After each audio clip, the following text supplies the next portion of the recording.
Hello students, hope that you are happy, safe and healthy at your home. Welcome in today's lesson. Today we will discuss, as you can see here, queries regarding to the assignment that I uploaded in previous class. So, some students, they requested me, they had problem in this assignment. There are lot of students, they are facing problem in question number 1. Let me tell first you that question number 1 is horse type of question. That is high order thinking skill question. Only few students they can solve it properly. Right? So I included deliberately this question in your assignment. I want to know how many of them can solve this question and how many of students at least they are trying to solve this question. So I happy to see some boys, they requested me, sir, we are unable to solve this, and some boys, they tried also, they tried very well, but their answers are not matching. And I proudly say one boy, he solved this question accurately, correctly. I congratulate that boy, and let me explain this question for you now. The question was, one rectangle is given there, A, B, C, D, and diagonal of A, B, C, D, that is AC, is also given. This is of 5 units. This side is given x, this side is given x plus 1. Right? It means two sides of a rectangle ABCD are given. AB is given, AC is given. So AB we know that it is x, AC we know that it is, BC. BC is given x plus 1 and diagonal AC is given, it is 5 units. Right? Question is, you have to find area of rectangle. That is area of ABCD you have to find. ABCD is rectangle, you can see here. This was the question. Now, how we can find area? We know that area of rectangle is length into breadth. You can consider AB as a length, x plus 1 as a breadth. It means you need to find first AB, then BC. How we can find AB? The value of x you have to find first. That is AB. Value of x plus 1, that is BC. How we can find x now? By using Pythagoras theorem. We know that each angle of right angle is of 90 degree. So this is 90 degree angle here. At B it is right angle. Now you can see this triangle A, B and C. This angle, this triangle is a right angle triangle. And we can use Pythagoras theorem with right angle triangle. So by using Pythagoras theorem,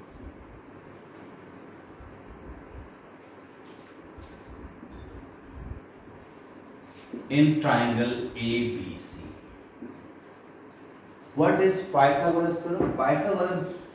Pythagoras said that square of hypotenuse, that is just opposite side to the right angle triangle, that is AC square. AC. The square of this hypotenuse is equals to the square of sum of two other sides. So two other sides are AB. So AB square plus BC square equals to AC square. This is Pythagoras theorem. Means this side AB, square of AB, then this is BC, square of BC will be equals to the hypotenuse, square of hypotenuse, that is AC.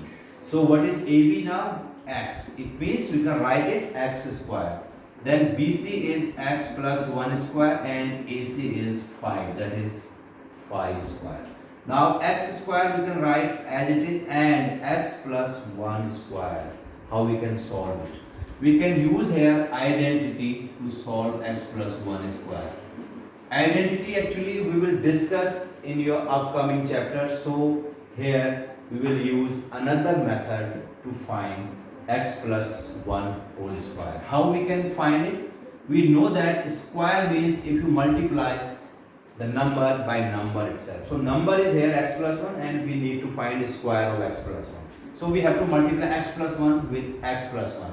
So in algebra, as I discussed earlier also, we can multiply from any of the side, either from left side or from right side.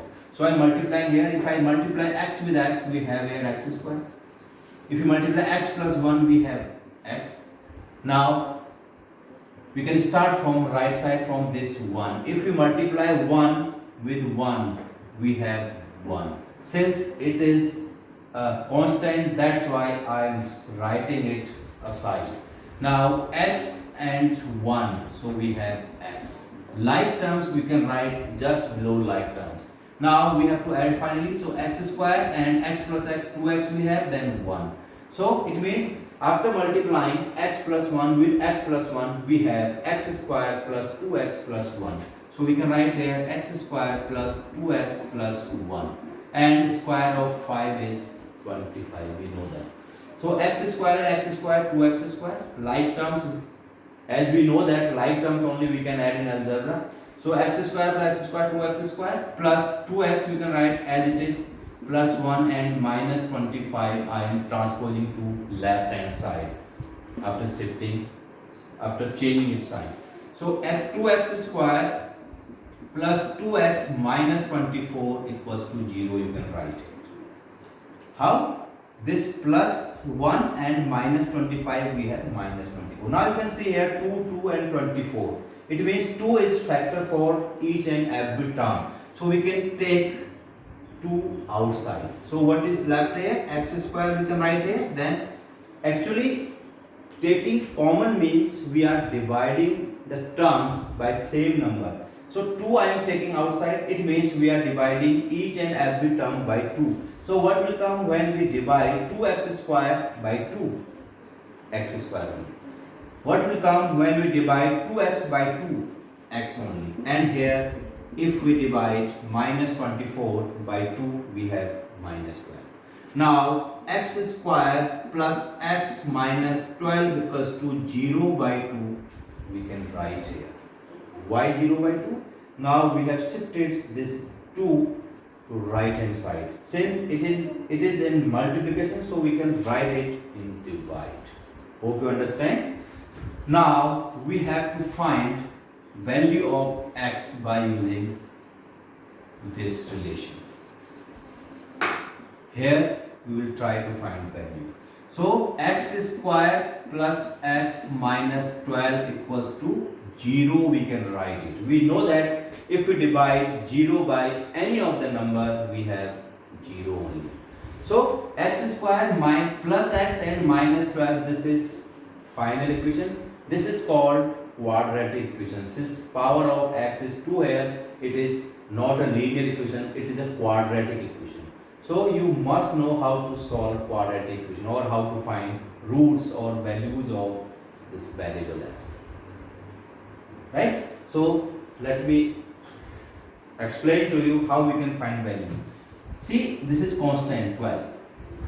The rule is find two terms of this constant whose difference is, what is coefficient of this x? That is 1. It is 1x actually.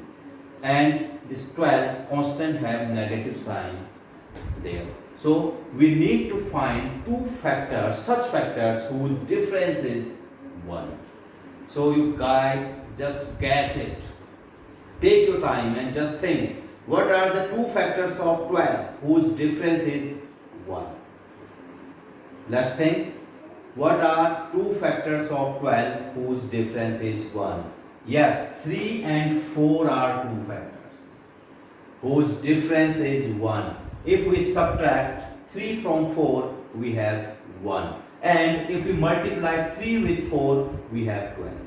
So 3 and 4 are two factors. It means we can write it x square plus 4x, then minus 3x, then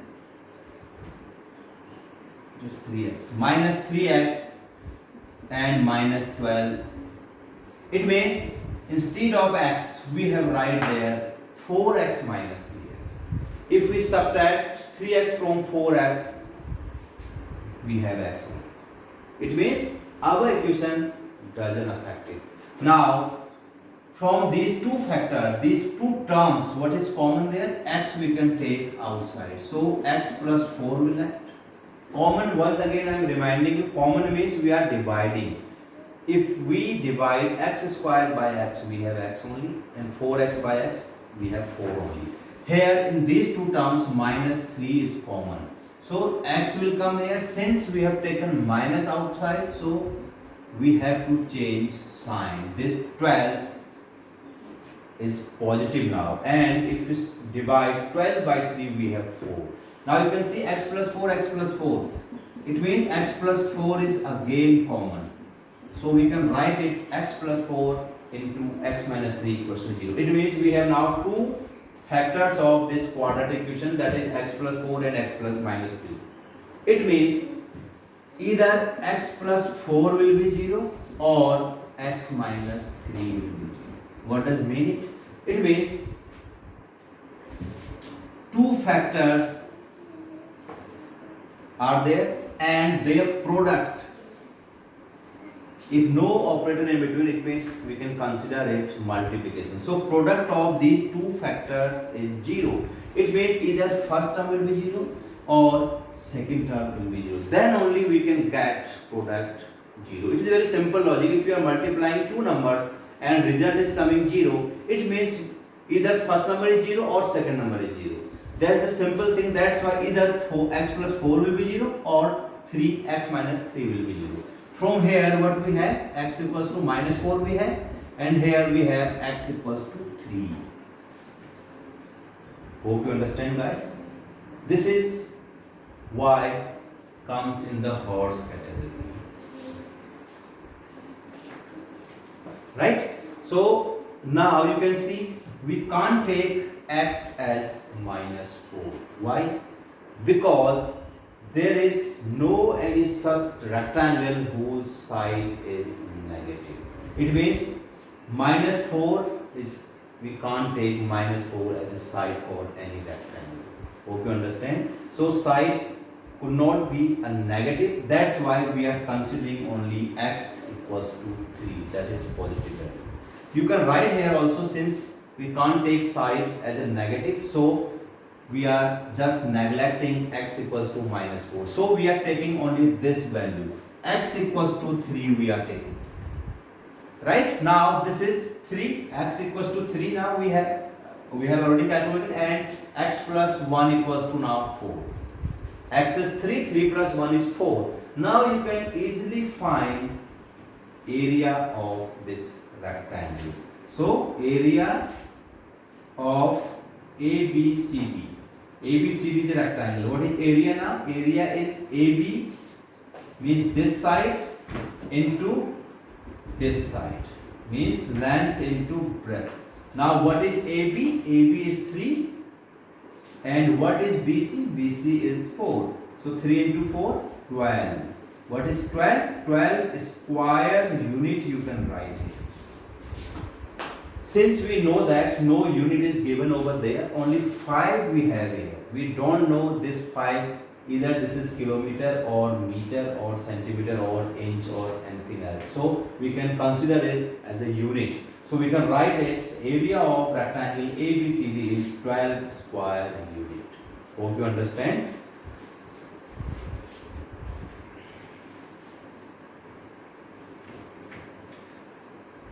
Some students, they messaged me that they are having problem in third question. Second question, I think they all solved. It's a very simple question. Third question. Question was, find 5 rational numbers in between. Although so many times I have discussed this type of questions, once again I am discussing with you. Question was minus 1 by 2 and 3 by 4. We have to find 5 rational numbers in between these two numbers, that is minus 1 by 2 and 3 by 4. first thing you should know that there are infinite rational numbers in between two rational numbers. This is very important, right? Hope you all know this. Now, how we can find five rational numbers or more than five rational numbers? Very simple logic is, first you need to make their denominators same. You can see here, first fraction or first rational number have denominator 2 and second have 4. First we have to make their denominator same. How we can make denominator same? Simply after taking their LCMs. So you can see here 2 and 4, LCM of 2 and 4 is 4 only. So we have to make this 2 as 4. How we can make this 2 4? If we multiply with 2. Since we are multiplying by 2, denominator we are multiplying by 2, we should also multiply numerator by 2. So it is minus 2 and it is minus 4. And here 3 by 4 we can write as it is. So after multiplying, minus 2 by 4 we have here, and here we have 3 by 4. Hope you understand. Now you can see denominators are same. Now if we write rational numbers in between minus 2 by 4 and 3 by 4, so how many we can write here? Minus 1 by 4 we can write, 0 by 4 we can write, 1 by 4 we can write, and 2 by 4 we can write. It means we are able to write only 4 rational numbers in between minus 2 by 4 and 3 by 4. But we have to find 5. It means we should increase our range. With this range we are getting only 4 rational numbers. How we can increase our range now? We have to increase this value of denominator now. How we can increase denominator? We can multiply it by 2. Since we are multiplying denominator by 2, we have to multiply numerator also by 2. Here also we can multiply by 2 both the sides. Now it is minus 4 by 8 and it is 6 by 8. Hope you understand, guys. Now we have increased our range. Now we are able to write more than 4 rational numbers in between minus 4 by 8 and 6 by 8. Therefore, rational numbers. What are rational numbers now? Minus 3 by 8 we can write, then minus 2 by 8, minus 1 by 8, 0 by 8, then 1 by 8, 2 by 8, 3 by 8, 4 by 8, 5 by 8. So this much of rational numbers now we can write. How many are these? These are 9 rational numbers. So by multiplying denominator 2, we have increased our range. Now we are able to write 9 rational numbers in between 2. By taking 8 as a denominator. If you increase your denominator, then your range will also increase. But remember that both the numbers should have same denominators. This is very, very important. Now, as we know that there are so many or infinite rational numbers in between 2 rational numbers. So, any of the 5 from them you can write as a result. Any of the 5 rational numbers you can write. These are your answers. Hope you understand now. Now one more question was there, that is question number 4. Some boys, they are facing problem in this question. Although this question is very simple, I don't know why they are facing problem in this. But since they asked me, that's why I am solving here. The question is, a rope is there. Suppose this is a rope. And the length of this rope is 11 meters, which is given. And it has been cut into 2 pieces. 2 pieces, not in 2 pieces, 2 pieces cut it from this rope. From here, and 1 piece from here and 1 piece from here. 2 pieces cut it. The length of this piece is 13 by 5 meters and the second piece, the length of this is 33 by 10 meter. Now what is the remaining length of the rope? You have to find. So this is a very simple question. Length of rope is given.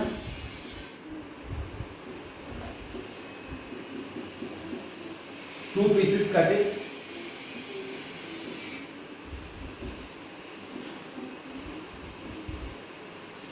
Of 13/5 meter and 13 by 10 meter. So what is the length of rope now? Therefore remaining length. So what to do? Total length is 11 and you have to cut it two pieces each of 13 by 5 and 33 by 10. So you do one thing, you just add these two pieces that we have to cut and subtract it from the total length of the rope, that is 11 length. Or you can also do subtract. First you can subtract 13/5 from 11, then whatever the answer will come, then you can subtract 33 from that. You can also get answer. Right? Now, how to solve it? Take LCM first. 10 is the LCM. Now, 5 2s are 13 to 26 and here 33 we can write plus 33. So 11 minus what will come here after adding 26 and 33? That is 59 by 10. We can write it. Now it is 110 minus 59 by 10. This is very simple now. What will come here now? 1 and 5. 51 by 10 or 5 whole 1 by 10 or 5.1 meter. So any of you can write as answer. So 51 by 10 meter or 5 whole 1 by 10 meter or 5.1 meter is the remaining length of the rope. Hope you understand. This was a very simple question, but some boys they stuck in it. That's why I solved it. Now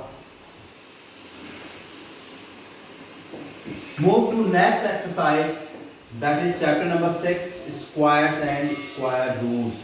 Exercise 6.2 we'll discuss today. There are only 2 questions. So we'll discuss these 2 questions today. Before starting the questions, we need to know Pythagorean triplets.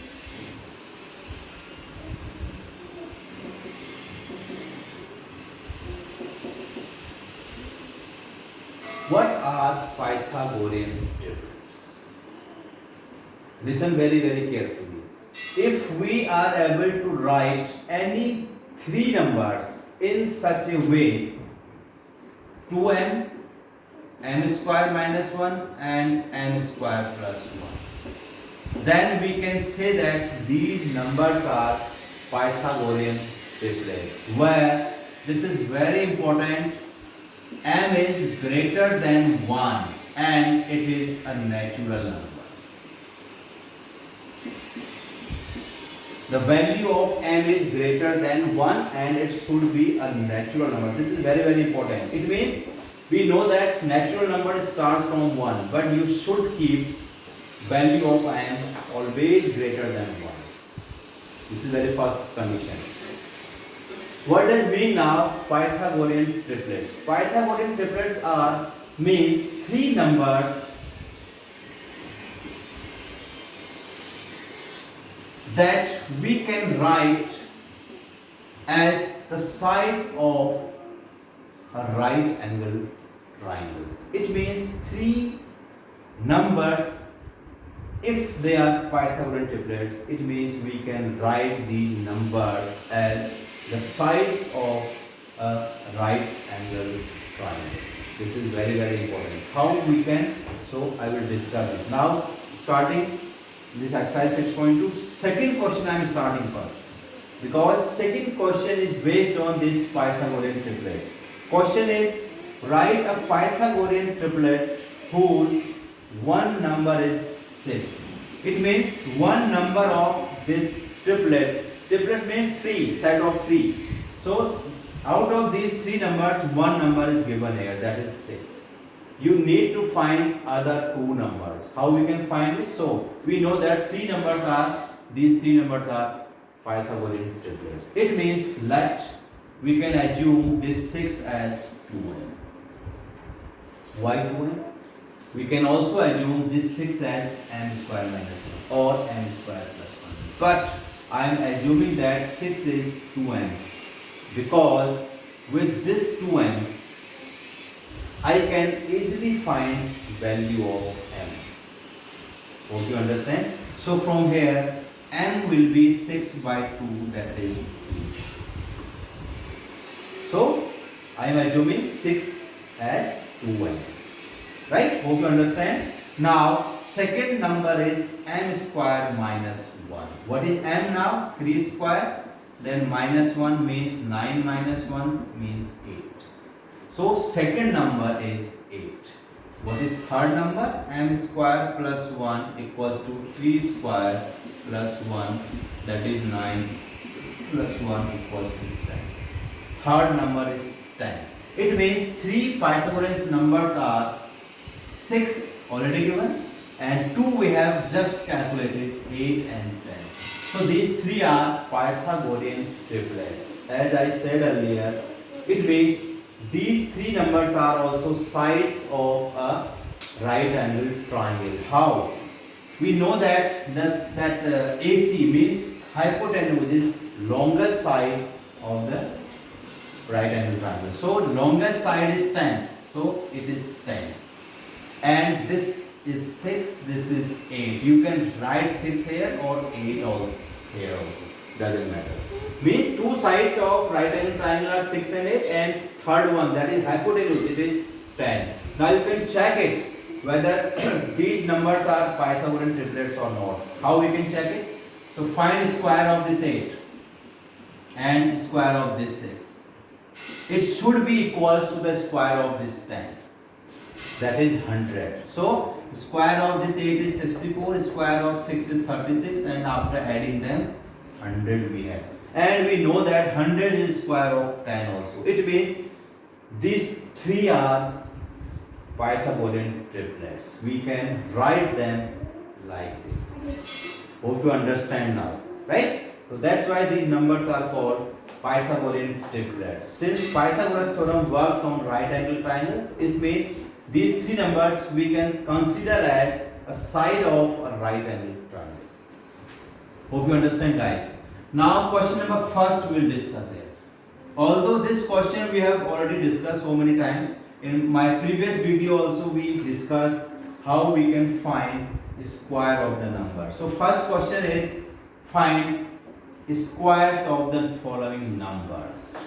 One trick I posted over there, I explained in that video how we can find square of any 2-digit or 3-digit number without much more calculation. So once again I am recalling you these tricks, right? The first conventional method is we have to find square of 32. So what is conventional method? We have to multiply 32 by 32. We all know this method. What will come here? 2 3 are 4, 2 3 are 6, then we leave here 6, then 9. After adding 4, then 12, then 10. So 1024. Square of 32 we can say 1024. This is very conventional method, first method. We all know this method, first method. Now second method. In previous video I discussed with you. This is also very interesting method. How we can find? Write square of this 3, that is 9. We have to write in double digit, that's why 09. Square of this 2, that is 4. We can write it 04. 2 digit we have to take. Now in second step we have to multiply these three numbers together. 3 to the 6, 6 to the 12. And we have to write leaving unit place. This is very important method. Now 4 after adding 2 here and 10 here. So you can find 1024 as already we have calculated. Right? Now today one more method I am introducing for you. This is very interesting method. This is called diagonal method. Without much more calculation, we can find square of numbers. So what is this method? Since in numbers that we find to square, it is of 2-digit numbers. So you have to make a grid of squares, that is 2 by 2 square grid.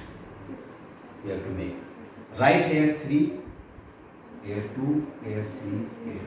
Since we want to calculate the square of 32. 3 in first, just above first this square we have to write 3, then second 2 here also. Now important thing is divide each square in diagonal like this. This is very interesting also. Now each square have diagonal and two squares we have here. Two triangles we have now in each shape. Now to find value of this square we have to multiply 3 into 3. 9 we have. But your answer should be in double digits. So upper side we can write 0, downside 9. 3 to just 6, so we can write it 0, 6. Now to find value of this square, 3 into 2, 6, that is 0, 6. And 2 into 2, 4, that is 0, 4.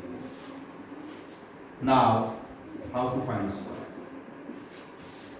Now you have to add each and every diagonals. This is first diagonal, this is second diagonal, this is third diagonal, and this is fourth diagonal. So in first diagonal, start from downside 4. There is no other number, so we can write 4 as it. And write your numbers from this right side, right to left we will write. So add all these three numbers together. 6 plus 0, 6 plus 6, 12. So 2 carries 1. That carry we will add in next diagonal. So 0 plus 1, 1, 1 and 9, 10. 0 carries 1. So 0 and 1, 1. So the value of 32 square is 1024. Here also 1024, here also, and here also. So it means you can use any of the method to find the square of number. But this method I found, this is very interesting method. This is also Vedic mathematics to find a square. It is very interesting and very useful. Why it is useful? With the help of this method, you can find the square of any of the number. Any of the number means you can find either a square of 2-digit number or of 10-digit number also. This is very interesting, very important method. So guys, you do one thing. So many questions are still left there. You keep these questions. Try to solve by using these different methods and try to find their square. Hope you will enjoy to find square. Especially in this method, you will enjoy it very much. You can you can find square of any of the numbers. Just you think the numbers, you try with 2-digit number, then 3-digit number, then 4-digit number, then 5, then 6. You will find this method is very interesting. Hope you understand. So that's all from today's class. I hope you understand what I taught today. I discussed all your queries related to your assignment, and I also discussed this exercise 6.2. One new method is the diagonal method to find square. I also introduced. Now, ball in your court. You take your own questions. Try to apply all these methods to find the square of the numbers. Thank you so much.